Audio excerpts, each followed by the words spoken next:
Okay, Urfreshtv Sports. We're back with an exclusive. The gaffer, Big Justin Gardner, formerly of Baiteze.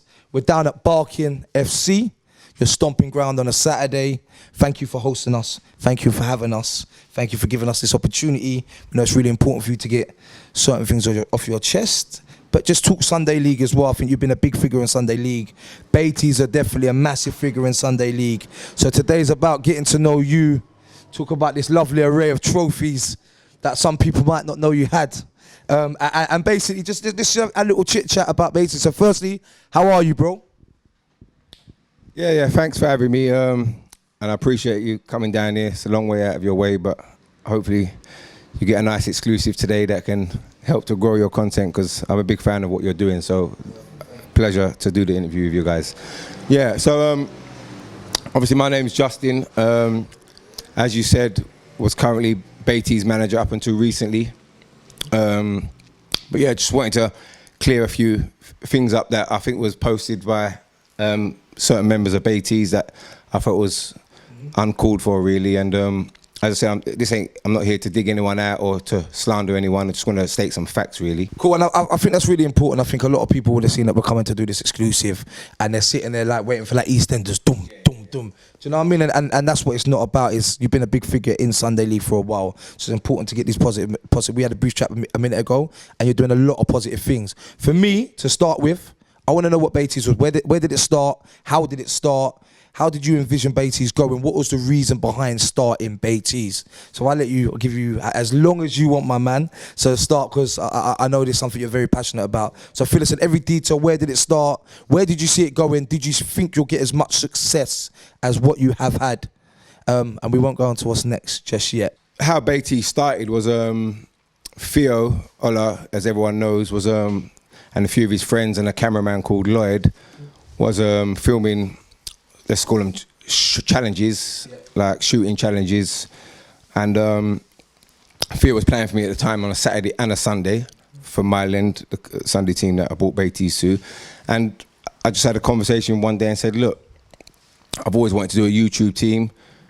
You've got, obviously, the cameraman, introduce me, let's bring the boys over and we add to the players what I've already got, and we merge and do a Sunday YouTube team. And Theo was up for it, cameraman was up for it, and yeah, that's how it started. So they came over, joined us, and that's how I met a lot of the players. I've known Theo maybe over 12 years, maybe even longer, and then I started to obviously meet all the other guys that Theo brought over, because they were his friends, they all grew up together.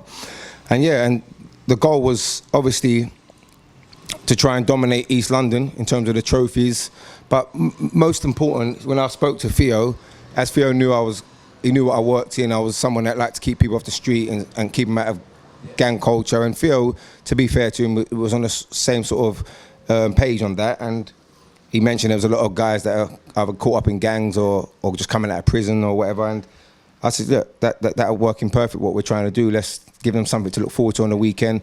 Some of these players are really talented but can't commit to the Tuesday, Thursday, Saturday football.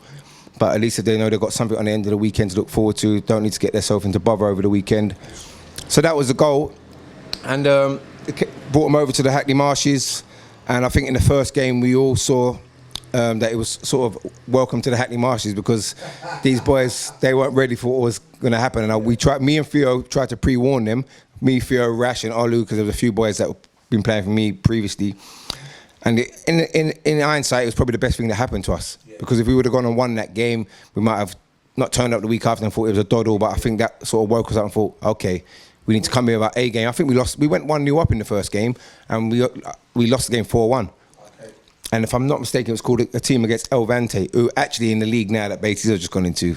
Okay. So, and at the time, El Vante were, and no disrespect to them, they weren't one of the best teams in the league. They were like down the bottom. So to lose to them was quite a shock for me, but not a shock from the way the players were playing, because they're trying to play tippy-tappy, and this is the Marshes, you know. You got 30-year-old men that don't care if you go to work on a Monday, they're coming for you. One of the things when we talk to a lot of people over this side is they always say that, like, the Marshes, yeah. So you know, you always think we're from south of the river. So when people say it, it's like, what does that mean? So the Marshes have always had like a notorious reputation. It's a marsh with pitches and how many pitches? 200-300 teams play at the same time. And that's what I'm saying. So, did you ever play there when you was a youngster? Okay. So what is the Marshes is make or break. It can either make you or break you. And I think we said the same things when we spoke to Wins the other day. We touched on St. Joe's. Yeah. They had to lose one of them games to be humbled a little bit to understand how they need to go forward, and it was an important game. So it sounded like you got off to that from the very first game. Do you know what I mean? And for me, you're very passionate, obviously, about the community and things like that. Where does that passion come from, Josh? Why do you want to help people? Yeah, I think I've even been like that before I even started in coaching, if I'm honest with you. My first job was working in a college with people that are unemployed, people that didn't know how to create CVs, didn't know how to do word search, didn't know how to do job searches, and I found myself helping them by building CVs, and I started doing motivational courses. So getting them motivated, because some of them are really unmotivated. Self-esteem. Yeah, things like that. I was working in a college in Tower Hamlets, and then a job came available to work in Connections. I don't know if you've heard of Connections. Well, old school Connections. Old school Connections, yeah. So I got a job working in there, which was called Employer Training Advisor. So again, similar thing, similar stuff that I was doing, but they just changed the title of the role, and obviously it was better paid, but it was in Hackney. Now Hackney's a borough that was notorious. At the time I was working in Holly Street, which is notorious for gang crime and things like that. So it's just been in me to want to see people do well that I know got potential, and I think I can always see potential in someone, but when they can't see it in themselves, I think they need someone to put an arm around them to bring it out of them, or to believe in them. And you know what I mean, a lot of people, I've never been like that, and I don't know where that comes from, because I've never really had role models. I've always, since the age of 12 I've worked, and since the age of 12 I've supported myself, paid my own bills, bought my own clothes, fed myself. So I don't know where it's come from, but I see a lot of people say, oh, but because I'm this colour, because I'm this ethnic, because I'm from this background, no one's going to help me. And see, I've been managing 16, 17 years, so if you go back about 10, 12 years, there weren't many black or minority ethnic managers managing, and I remember at one time in the whole of England I was one of 5. Wow. So it's probably close to the 40 now, maybe even the 50s. I don't know if it's that high, but I remember, and it was something I was quite proud of, but I've never seen that as a stigma. Don't get me wrong, I believe if my name was of a name that was more of a common English name, I probably would be more up the ladder, but I don't blame that. I just think I've just got to work harder. I just believe I've got to keep knocking down doors and trying to be better than what I was yesterday. Perfect. So let's go back to the Marshes, yeah? So the Marshes makes or breaks people. You obviously have very good players. When was it when you first started to understand, I've got a good team here? And I think, first of all, if you start a new side, you have a picture in your head, but you never know what you're going to get until you see everyone play. So we say things, MTP, they've got a lot of hype, but they haven't played a game yet. So you don't know. When was it? It's like, actually, it's about keeping people engaged, but actually keeping people engaged and off the street.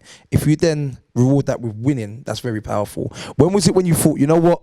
What was your first trophy? Well, believe it or not, before I brought Baiteze on board, we won the quadruple the year. So we won 4 trophies in one season, and then I told the team I'm going to replace them all at the end of the season. And the reason was, a lot of them were coming to the end. Okay. They were at the end of their career. I had a lot of young players sort of filling gaps for them. Don't get me wrong, they were good lads. They were players that 10 years ago were top players in the Hackney Marshes, and I just felt then the following year we wouldn't have done the same. And I always want to keep moving forward. We want to keep progressing. So that didn't go down too well. A lot of people didn't like that, but I felt it was needed to bring fresh young blood in. I always want the future to be good rather than today. So in actual fact, the year before I brought Baiteze over to Myland was probably the best season, because we won 4 trophies in 1 year. So you're saying, when did I identify the current Baiteze boys that I brought in will win trophies? Well, the ability was there. Even in the first game we lost 4-1. But what I told them quickly is, you're either going to sink or swim, is that you got to bring the physical side of it. You all got ability. Yeah. You all got ability. You got to bring that competitiveness. You got to bring that, I'm ready to go for 95 minutes. Yeah. And when I say, I've used Hackney Marshes as a stepping stone to develop players for Saturday football as well. Okay. So I would say to a player, look, I think you're good enough, but I want you to go and play at the Hackney Marshes for 6 months to a year. If you get through that with your ability, I know you're ready for Saturday football. So, and if you go and look at the Baiteze boys that started in the first year to where some of them are now playing, some of them are playing for decent teams, some of them have gone backwards because they've sort of put the Sunday before the Saturdays, and that's another thing we'll discuss. But last year I remember Theo done an interview after a pre-season game saying Justin's going to have to bring in players or we're going to struggle next season because I think they lost all their pre-season games. And then we done an interview with Cheeky Sports, and he asked that question. And I said, look, I disagree with Theo. I believe if these players are fit, I don't want anyone else. If they're not fit, then I'm going to have to replace them. And Theo was proven right because some of those players came back not fit, and we did struggle. So I did have to replace them. But in ability-wise, I thought he was wrong. But in terms of their fitness, he was probably correct. Perfect. So let's go season 1, first season. Did you win your first year after your quadruple? That first year with the new Baiteze side. How did that go? We won the league. Even after losing our first game, we won the league and the cup in our first season. Okay, so let's have a little look. Says you might see on the camera, we got 4 other lovely trophies behind us. Talk us through the trophies and just a little background on, if you can remember, like what the year was like. So, as I said before I brought Baiteze over, 2015-16, that's when we won the 4 trophies. Was Myland, which Theo, Olu, Rash, and a few of the boys were playing for us. When we bought Baiteze was 2016-17 season, that's when they were established in 2017. We won the league, as you can see, 2016-17, 2017-18 we won the league, 2018-19 won the league. So altogether 4 years we won it, 3 years as Baiteze coming over. In 2016-17, I think that was when we won the double in our first year of Baiteze. We won the Champions Cup winners, which was all the champions of all the East London leagues competing for one trophy, like a Champions League format. Which was the game? Was you 4-1 down. Yeah. Yeah. That was against Eagles. Yeah. And I think that was, if I'm not mistaken, the Dickie Davis, which was 2017, 2018. 4-1 down. 4-1 down. He was doing it nothing. I think, yeah.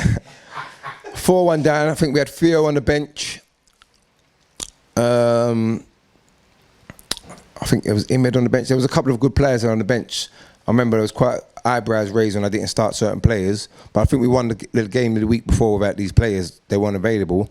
So I think I went with the same team. But we're 4-1 down. Dead and buried, I'll be honest with you.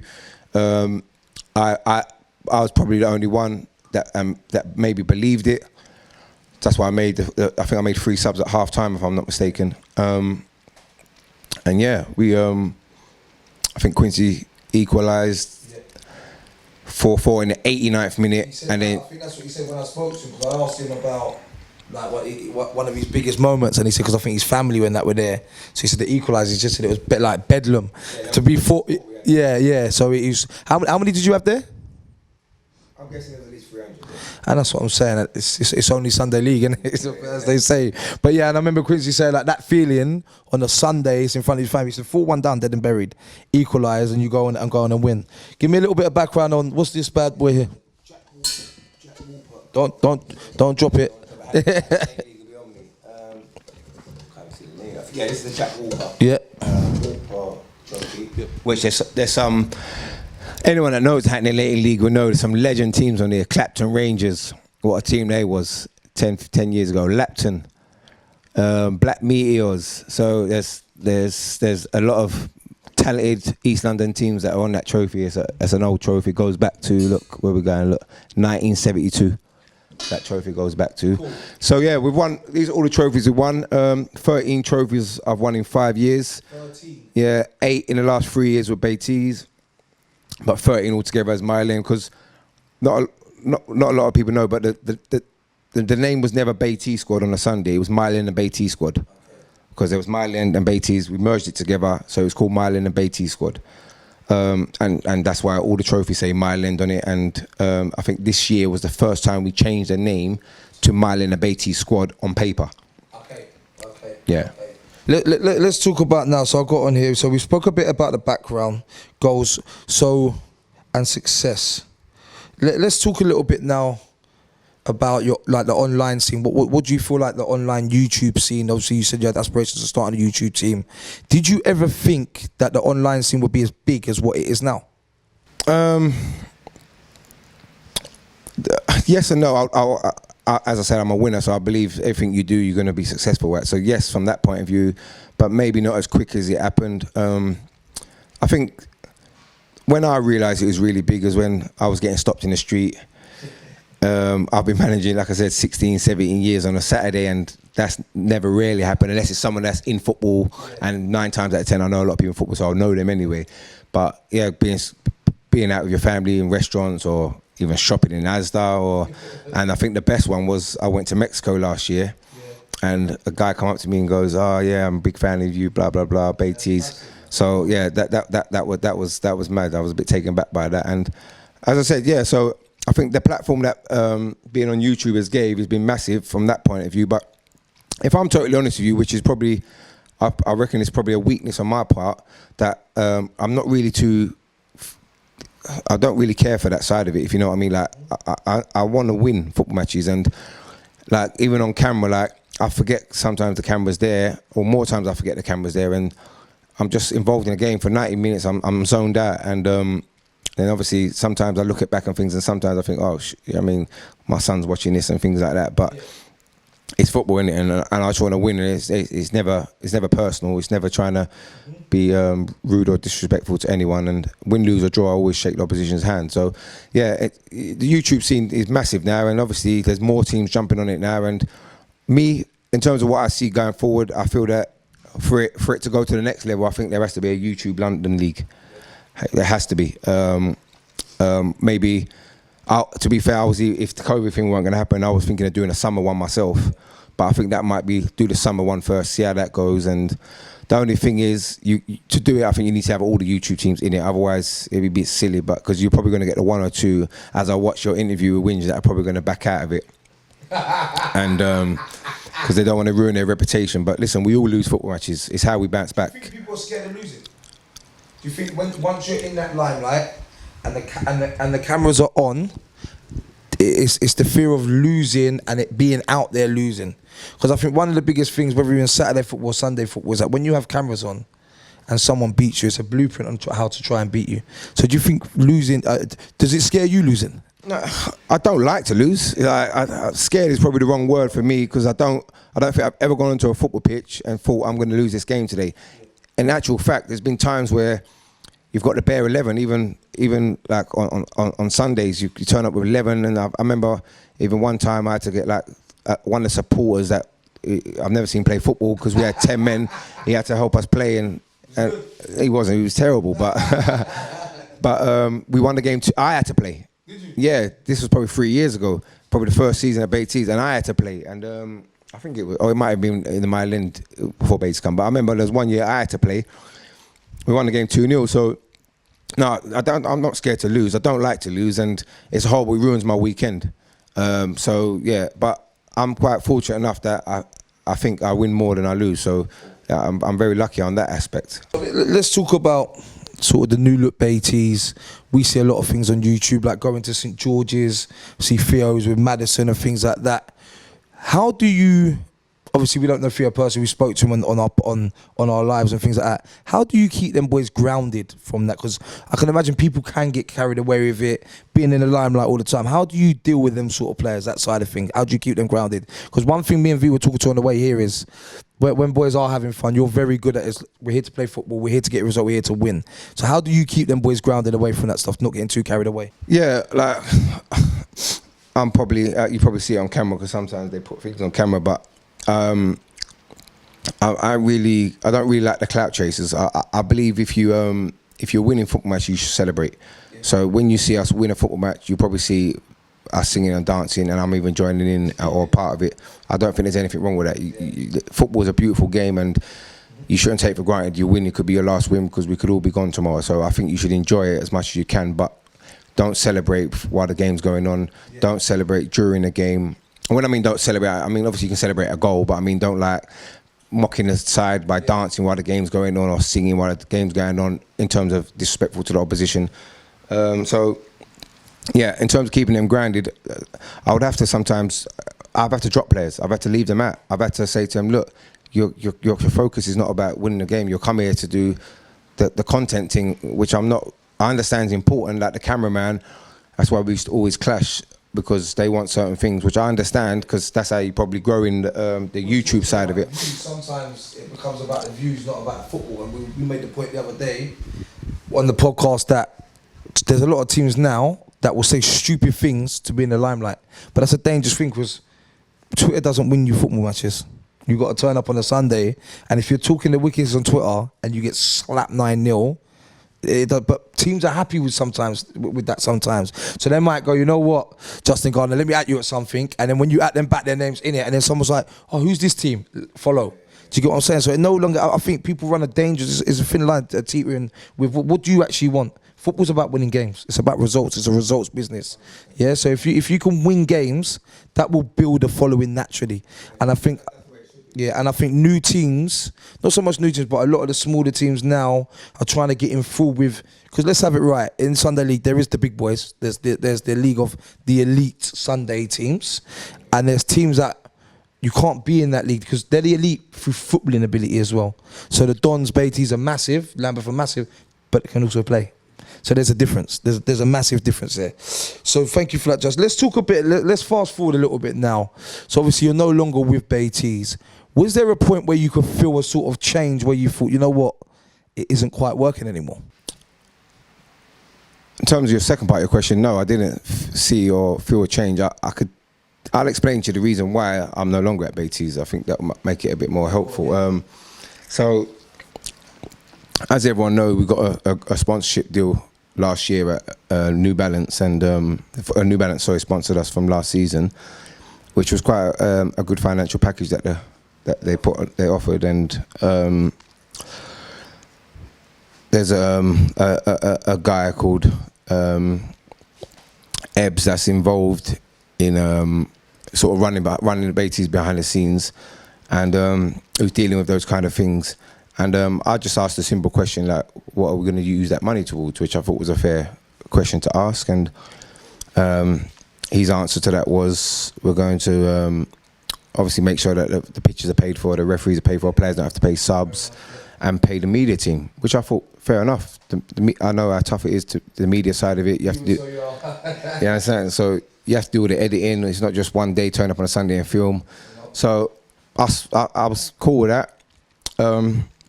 Then in a passing by conversation to the media team, I just said, like, it's good that you're getting paid now. And they looked me in the face and said, well, we've never been paid by Baiteze. So that took me aback. So obviously I went back to Ebbs and asked the questions, why did you say that to me? And didn't really answer me. And if I'm honest with you, I didn't think it was that, but for now looking back, it was that. 2-3 months after that, he started to show me a bit of a cold shoulder. Now, bearing in mind, this 2 or 3 months, I'm talking from Christmas 2019 to when COVID stopped. Don't think we lost the game. I think we, if I'm not mistaken, we won every game apart from losing the London Cup. And yeah, but that might have been before Christmas. I can't remember. I can't remember. I'd have to look. But yeah, I think that was. But we lost. I think we lost one game since Christmas.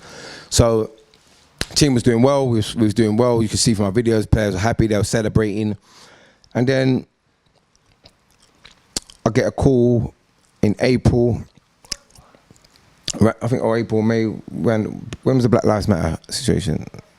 April, May. Yeah, May. So around that time, I got a call from another person called Ose, saying to me that Ebbs has made the decision that he's going to part ways with myself on Baiteze. So I said, hold on, I am Baiteze. I'm like one of the people that created it. Like, I brought this to Sunday to YouTube. So I said, no, you can't do that. Like, that doesn't make sense. We have to have a meeting, blah, blah. And he said, well, that's what we're going to do. So at that time, obviously, I was taken back by it. I'm just going to make it clear to any Baiteze supporter, that was not my decision. I did not want that to happen. That was a decision made by one man who hides behind the camera. And I didn't have the decency or the the courage to call me himself, ignored my calls and texts. So yeah, so that was that. And then what I was finding out, which people, see, this is where people, I think, either they don't respect me or they don't know what I've done in the game, because they're going behind my back now trying to speak to the league, say to the league, we've parted ways from Justin and Terry, who's the chairman of my land, and we want to enter this then contacting the Hackney and Leighton League, saying we're going to enter the Hackney and Leighton League as Baiteze, and they're saying, well, you can't, we've got Mylands and Baiteze in the league. They said, no, but we've left them. I said, okay, but they're in the league, so you can't be. If you want to start as a whole new club, which Baiteze have to do now, you have to start in the 3rd division. Yeah. So they said, but we've won the league for the last 2-3 years. They said, no, you haven't. Mylan and Baiteze and Justin and Terry have won the league for the last 2-3 years. Okay. So you understand? So what I'm saying to you is, well, I'm just laughing to myself. I know this is all going on. They're still trying to push emails. I'm just laughing. So I'm thinking, okay. And then, obviously, I'm speaking to players. They're saying to me, Justin, please don't make a decision, because I was going to go public saying that I've left Baiteze and leave it as that. Or not left, but they've parted ways from me. And they were saying, no, please, we want to have a meeting. We want to get you back. We want to get you back. We want to get you back. So I was just trying to respect that. And sort of people that were close to me knew about it. And like I saw you interviewed Winge the other day and asked him a question. He knew about it, but he probably couldn't say nothing. Like when you asked him about the friendly, he definitely wasn't me that asked for a friendly, because he did ask me, and I said, you need to go and ask these guys, because I'm not with it. Because if he would have asked me, I would have took the challenge straight away. So, I mean, and he knows that as well. So, yeah, so that's how it came about, me leaving Baiteze. It was definitely not my decision. So I was upset, because I'm not a person that I'm going to say I won all these trophies, because without 11 players on the football pitch, it's not possible. Yeah, but anyone that knows football and respects football knows how important the part I played and to make it happen. And that my biggest frustration is that that Ebbs guy, what his frustration was, is that he couldn't tell me what to do. Never. In terms of like, oh, he should play, want to play players that are not fit because they're part of the original Baiteze. He tried to have. Yeah, but not. I wouldn't say he did it in a way like ultimatum, but he tried to have his little say. So one of his excuses was, I can't talk to Justin. Now, I'm going to tell you, as I'll tell any Saturday chairman or any Sunday chairman, I will always pick the team and do it my way, because I live and die by my decisions. Yeah. If you want to pick the team yourself. I will go away. So I felt that, like, yeah, and then obviously they're not respecting that. Let's be honest, and that's no disrespect to anyone at Baiteze, but me, Fear and Musti are the ones that bring in the views. There's no point sugarcoating anything. Yeah. That's facts. Mm-hmm. And again, I say there's no disrespect to anyone else. They play their part, as I said, but they're just clear facts. Yeah. And now then, a lot of players weren't happy with the situation. They've started to follow me, saying they're going to come with me to my new club. Well, it's not a new club because we're continuing, but we're going to that in a minute. And then, which no one don't know, and again, it's another exclusive, the main cameraman's left because he don't like the way he treated me. Okay. And as well as that, but the main reason, which I agree with, is the way Baiteze want to go now is not how I wanted to start it or I wanted to be in it. Yeah. Like, I wanted to keep people off the street and engage people that we knew and keep it as a family environment. So do you think that the club, that site's gone now? They're trying to go. To me, they're trying to go like the corporate way in terms of like brand. Yeah. Right, and don't get me wrong, I suppose that's where the money's going to come into it, but I never ever did it to make money. Yeah. That wasn't my goal. My goal was, if we made money from it, everyone eats, I'm happy. Yeah. I remember we had a meeting a year ago, where only a selected few, myself, a couple of key players and the people that run it behind the scenes, had a meeting and said, look, this is what our plan is for the future. Our plan is to have 6 or 7 of you full-time employees. Yep. I said, look, if that happens, that's lovely. You understand? But like, that's the sort of goals they were telling us, and I was happy to hear that. You know what I mean? But as I said, I've never asked for anything. But a lot of the players at the team and what I found was happening, not necessarily myself because they couldn't tell me nothing, in terms of like, you have to do this, you have to do that. But players, they're saying, players, you have to go and do these shoots. You have to go and do this content. They're treating players like employees, but not paying them. Yeah. And that's where my frustration came into it. Yeah, of course. Where but the people that are turning up and putting the stuff on are getting paid. And I just believe everyone should be treated equally. I don't think anyone should be treated differently. And if you want to treat anyone differently, then you should treat the people that are bringing the content in. Yeah. Right? So, so that was that. And as I said,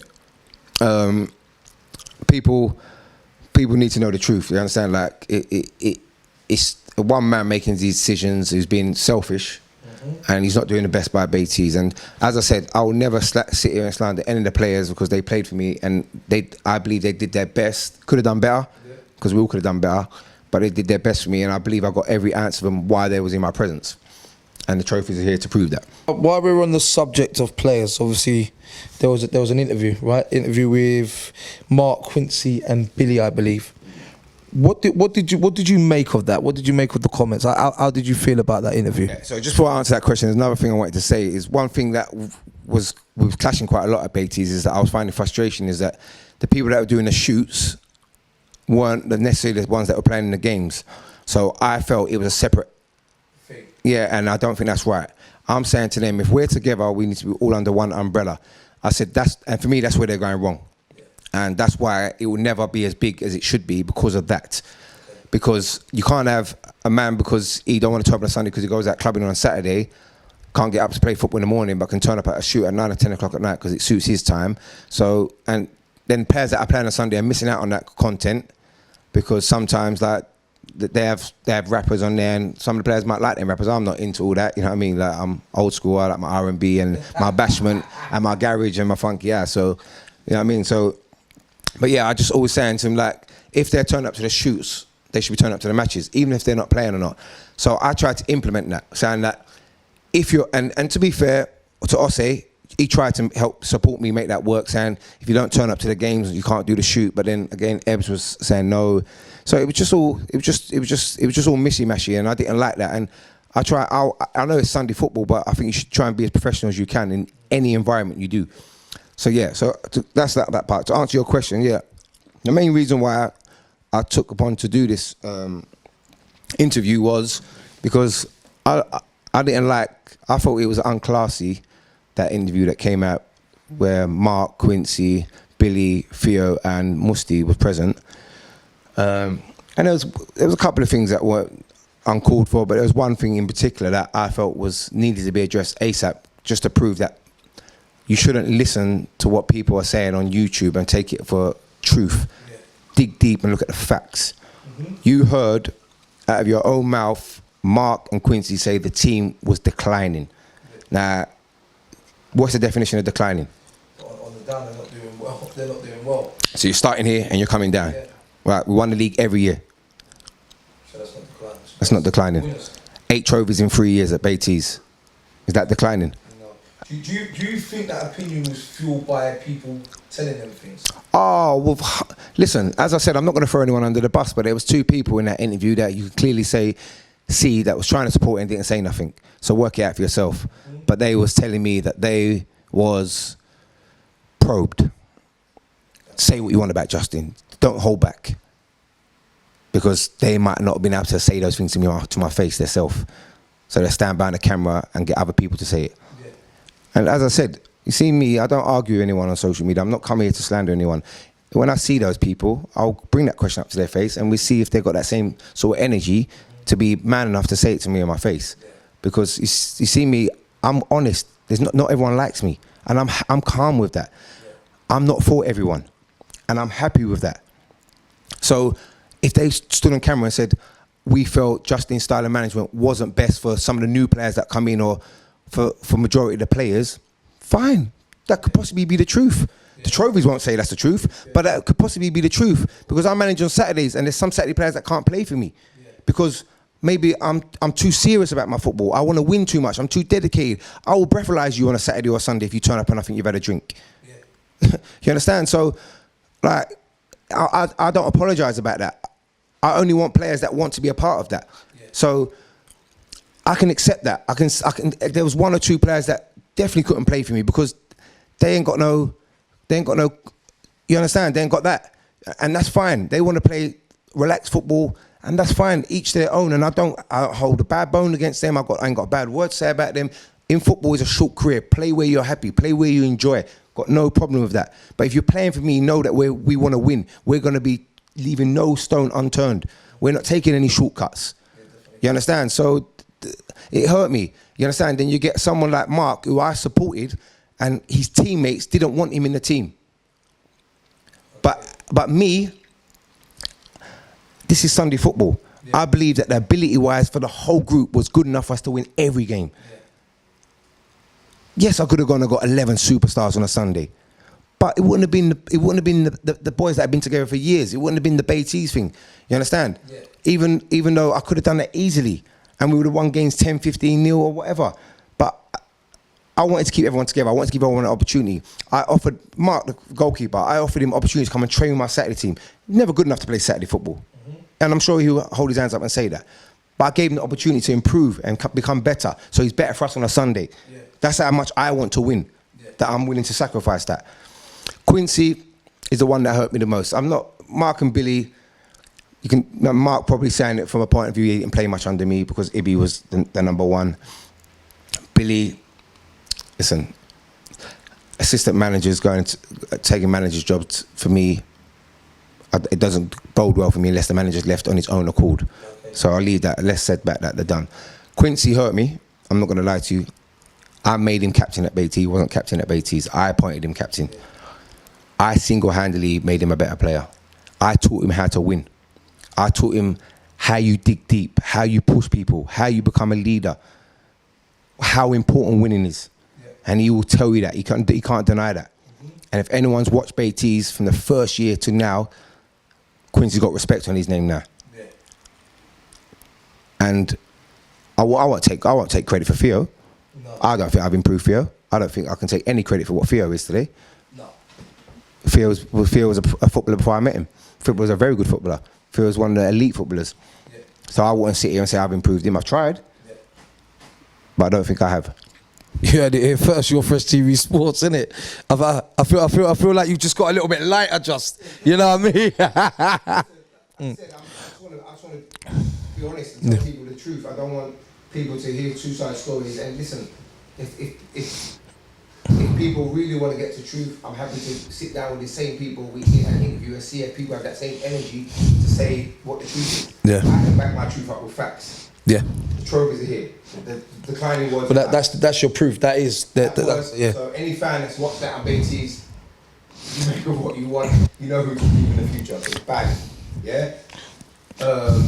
Quincy, in terms of us improving him, go look at the first year video to now, bang, facts, prove that. What else did I say? That might not be true. Mark, the goalkeeper, whatever I said about him is true. I can back it up. Have you had much contact with any of these boys since? Musty, Theo, Charlie, I speak to a lot. There's a few players that I'm not going to name yet, but that have left Baiteze that are going to be signing and playing for me. So yeah, I speak to there's a few I'm disappointed that have not reached out to me. If I'm honest with you, that have not reached out to me. But look, what I call them people, they're scared in it. They're scared in terms of to be chucked out of Baiteze. They're happy to get a free pair of boots, and that's them. Cool. You understand? Like, I want bigger things for them. I think they deserve bigger things because some of them are putting a graft to get Baiteze where it is today. Yeah, make no mistake about that. Giving up your time, doing shoots, doing content, going to challenges, turn up on a Sunday to play games, and the only thing you're giving is free boots in 3 years when certain men are pocketing money upsets me. Yeah. Let's talk now. You briefly just touched on about what the future looks like. So obviously now you're going back to the roots. The original. Was that a decision that you made on the back of leaving Baiteze or departing from Baiteze, or was that always in the pipeline? No, I'll be alive if I sit here and say that I was in the pipeline. No way. I did not want to part ways from Baiteze. That's clear. I'm not going to sit here and say it was my decision, because I'll be lying to you. It was definitely one man's decision why I'm no longer Baiteze manager. Facts. I don't tell you lies. In terms of moving forward, we're still in the same league.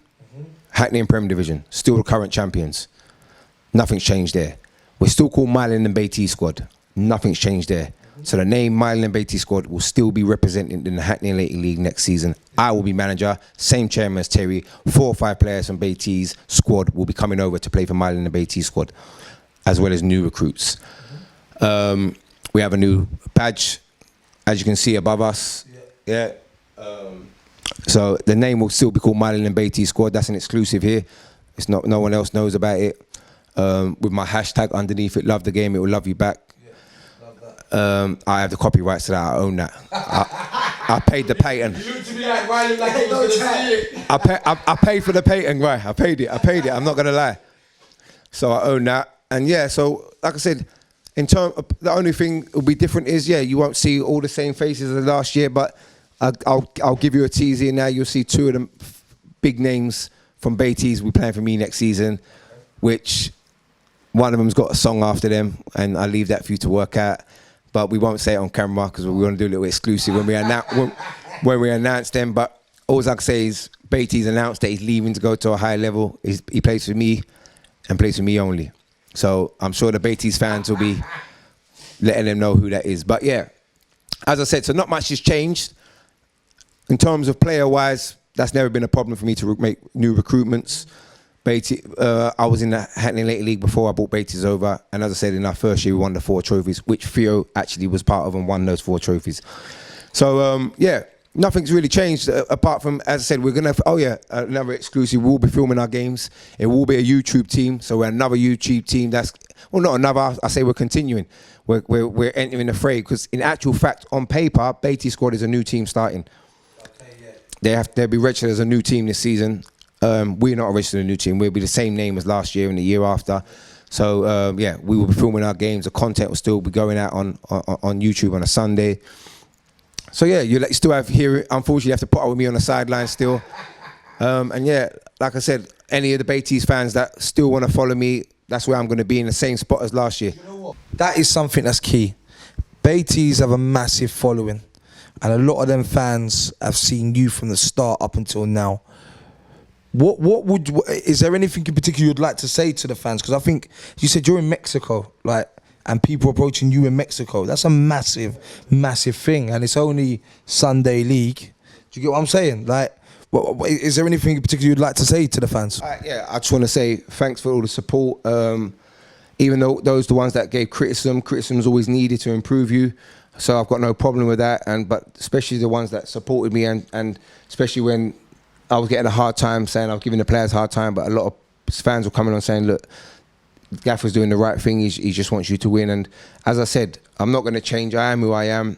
I hope to continue the success of winning trophies. And as I said, I have had a lot of private messages from fans, which I would like to thank publicly. I won't name you, but like I said, I appreciate all the nice words you're saying about me. As I said, nothing's going to change much. Still going to be having content. So I'm not telling you to not follow me or to follow me. I'm just saying that if you do want to follow me, we'll be having our own team going. Well, not our own team, it'll be Marlon and Baiteze Squad. So the name won't change as last year. And as I said, I look forward to you. If you want to come down to any games, I'll always welcome you as I did last year. Come and meet the new players, come and meet the current players that are following me.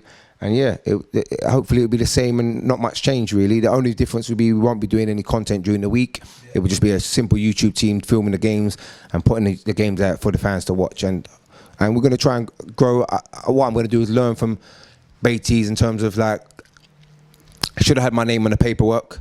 That's where I messed up because I created something and I've got nothing to show for it in terms of on paper, but what I've got from it is experience. So I will bring that to the Marlon and Baiteze Squad for next season and we'll push forward, man. We move. Rumour has it Lambeth want pre-season friendlies. To be honest, we're only going to play a couple of... I don't, as you saw when Baiteze there, I didn't really do the pre-season because of my Saturday football. So I'm only going to do 2 games probably, but yeah, like I said, if we've got space to do it, we won't shirk from no one. But I'll just say they'll have to come to us. I ain't travelling to South, man. for a pre-season friendly, I'll leave that. We can book something on the marshes. But as I said, I don't care who we play because we're just going to be trying to feed out the new players with the current players that come with me. You know what? I think today's been a massive insight. It's really important to hear both sides of the story because people do focus a lot on social media. And when you focus on social media, you only ever get one side of the story or you portray things differently. So for us to travel over here and hear your side, you're very humbling, you're a winner. And you could tell how much passion you have for Sunday League, not just the football, but the side of help, the community side, which is massive to us at Urfreshtv. But just on that, something I also want to make very, very clear. Baiteze Squad will never chuck out the Hackney Lake League. Never, ever. I see them getting slandered by players at Baiteze. Hackney Lake League did not chuck them out. we're in there. They're telling Baiteze that the slot's still in there, Milan and Baiteze. You can't chuck someone out that is in the league still. What Baiteze failed to explain to the supporters was they wanted to create a new team called Baiteze Squad and come in the same division as Milan and Baiteze Squad. The league said you can't do that. We can't kick a team out who have been there and won trophies for years because you want to start a new team. We're happy to have you, but you have to start in the 3rd division. So just to support the Hackney Leighton League, who have been good to us, have been good to the players. So to hear the players' criticism is very sour grapes. I didn't like it. They've been very good to us. The only criticism I'll say is that, as all managers say, we want their referee to improve. But in terms of the league, they're lovely people. They're volunteers. They were definitely very supportive and let us film our content. Never told us we couldn't film it on their change rooms or anything. So for them to get stick, I thought was very unfair. So Baiteze were never chucked out the league, making that clear on camera. And if you want evidence for that, I'm happy to contact the Hackney League for them to provide evidence of that, so you know it's factual. But they will never kick out the league. That's facts. Again, I think it's massive to come here and hear. I think facts have always got to be backed up by proof. And as you said, you're willing to give that. But for us today, it's been really good to come across and capture your thoughts. Obviously, we've only ever met on the socials, so to come here and meet you properly and get to know Justin Gardner. Hopefully we get a little coverage on the Easter Monday. Yeah, and that's it. But I think it's always good to get, and we've got a couple of exclusives in here. So from us for Urfreshtv, I think we'll wrap it up now. Again, thank you for Barking for hosting it. Good luck in the season on Saturdays, and good luck with your new adventure, your old new adventure on a Sunday. We will look out for the socials and the exclusives, and we'll always promote whatever you do. Just big love. Thank you. Thank you very much. Urfreshtv Sports, it's a wrap.